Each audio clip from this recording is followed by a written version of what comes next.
¿Te has preguntado alguna vez cómo el cristianismo pasó de ser un pequeño movimiento judío a una de las religiones más grandes del mundo? ¿Cuál fue el momento crucial en el que la fe en Jesús se abrió a todas las culturas y pueblos, sin necesidad de seguir las antiguas leyes judías? La respuesta se encuentra en un evento que, aunque poco conocido, fue tan importante como cualquier otra decisión en la historia de la Iglesia. Un evento que definió el futuro de millones de personas y que sentó las bases de lo que hoy conocemos como cristianismo. Para entender la importancia de este concilio, debemos viajar en el tiempo a la década del 40 DC. La Iglesia primitiva, nacida de los apóstoles y los primeros seguidores de Jesús en Jerusalén, era predominantemente judía. Ellos veían a Jesús como el Mesías de Israel, el cumplimiento de las profecías del Antiguo Testamento. Por lo tanto, seguían las leyes de la Torá, la circuncisión, las leyes dietéticas y las celebraciones judías. Pero algo extraordinario estaba sucediendo.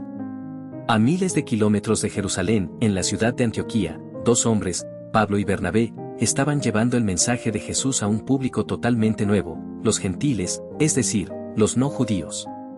Y para sorpresa de todos, su predicación estaba teniendo un éxito arrollador. Cientos de gentiles se estaban convirtiendo, llenos del Espíritu Santo, y sin haber pasado por el proceso de convertirse al judaísmo. Aquí es donde surge el problema. Desde Jerusalén, un grupo de cristianos de origen judío, a los que la Biblia llama judaizantes, viajaron a Antioquía. Ellos tenían una convicción sincera: si no os circuncidáis conforme al rito de Moisés, no podéis ser salvos. Para ellos, era impensable que alguien pudiera ser seguidor de Jesús sin antes convertirse en judío. Este fue el gran conflicto: ¿era la fe en Jesús suficiente para la salvación, o era solo una parte de un paquete más grande que incluía la ley de Moisés? La tensión creció a tal punto que la comunidad de Antioquía decidió que no podían resolver el asunto por sí mismos. Pablo y Bernabé, junto con otros delegados, emprendieron un viaje crucial a Jerusalén para reunirse con los apóstoles y los ancianos de la Iglesia Madre. Este fue el primer concilio en la historia de la Iglesia, una reunión para resolver un conflicto teológico fundamental. El concilio se reunió en Jerusalén. La sala estaba llena de líderes, cada uno representando una perspectiva. La Biblia nos dice que hubo mucha discusión. Los judaizantes argumentaron fervientemente que los gentiles debían ser circuncidados y guardar la ley de Moisés. La salvación, para ellos, era una ecuación de fe y obras de la ley. En un momento clave, Pedro, el líder de los apóstoles, se puso de pie. Su discurso fue un punto de inflexión.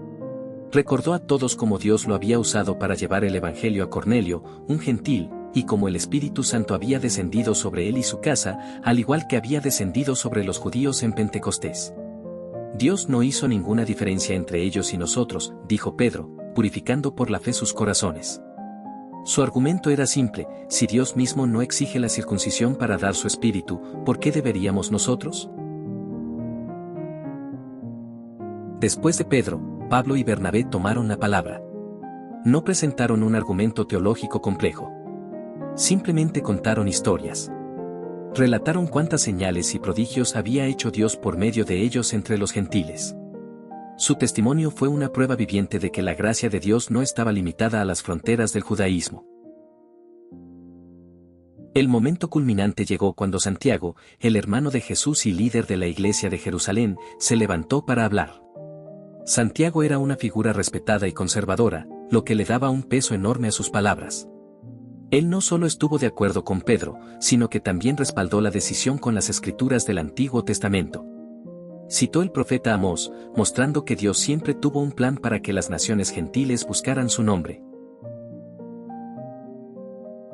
La decisión fue unánime. No se impondría la circuncisión a los gentiles. El Evangelio era para todos, judíos y gentiles, por igual. La salvación era por gracia, a través de la fe en Jesús, y no por las obras de la ley. Sin embargo, para mantener la unidad y la comunión entre las dos facciones, se hizo un compromiso. Se les pidió a los gentiles que se abstuvieran de 4 cosas, que se consideraban ofensivas para los judíos y que a menudo se asociaban con el paganismo. De lo sacrificado a los ídolos. De la sangre. De lo estrangulado. De la fornicación. Estas no eran reglas para la salvación, sino una forma de facilitar la coexistencia y la comunión en las comunidades mixtas. La decisión fue plasmada en una carta oficial, llevada por Judas Barsabás y Silas, junto con Pablo y Bernabé, de regreso a Antioquía. La lectura de la carta trajo una inmensa alegría y alivio a la iglesia de Antioquía. El conflicto había sido resuelto de manera pacífica y con la autoridad de los apóstoles. El Concilio de Jerusalén no fue solo una reunión para resolver un conflicto. Fue el momento en que el cristianismo dejó de ser una secta del judaísmo para convertirse en una religión universal. Si la decisión hubiera sido la opuesta, el cristianismo probablemente se habría estancado como un pequeño movimiento dentro del judaísmo, limitado a las conversiones judías y a un crecimiento muy lento. Teológicamente, el concilio reafirmó la doctrina central de Pablo: la salvación es por gracia, a través de la fe, y no por las obras de la ley. Esta verdad es el corazón del Evangelio. El concilio demostró que la fe en Jesús era suficiente, sin necesidad de añadir rituales o leyes humanas. También demostró que la Iglesia, a pesar de sus diferencias culturales, podía encontrar la unidad bajo un mismo propósito.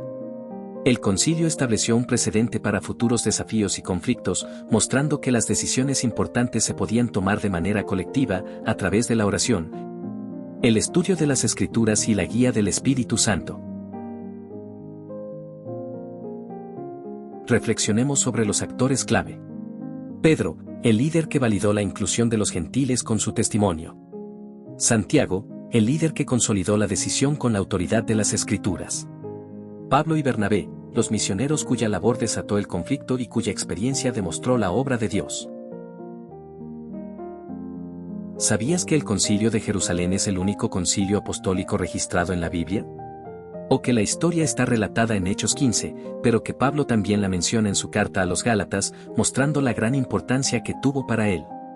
O que la decisión final fue una de las primeras grandes demostraciones del poder del Espíritu Santo para guiar a la Iglesia. La lección del Concilio de Jerusalén sigue siendo relevante hoy. ¿Qué sucede cuando una tradición se vuelve más importante que el Evangelio? ¿Cuándo las reglas hechas por los hombres se interponen en el camino de la gracia de Dios? La historia nos enseña que debemos volver siempre a la fuente, la fe en Jesucristo como único camino de salvación. El Concilio de Jerusalén fue un momento de quiebre. Nos recordó que el Evangelio es para todo aquel que cree, sin importar su origen. Si este video te ha parecido interesante, déjame un like y un comentario. ¿Qué otro evento de la historia de la Iglesia te gustaría que exploráramos? Tu opinión es muy valiosa para nosotros. No olvides suscribirte y activar la campanita para no perderte nuestros próximos videos. Gracias por acompañarnos en este viaje por la historia de la fe. Hasta la próxima.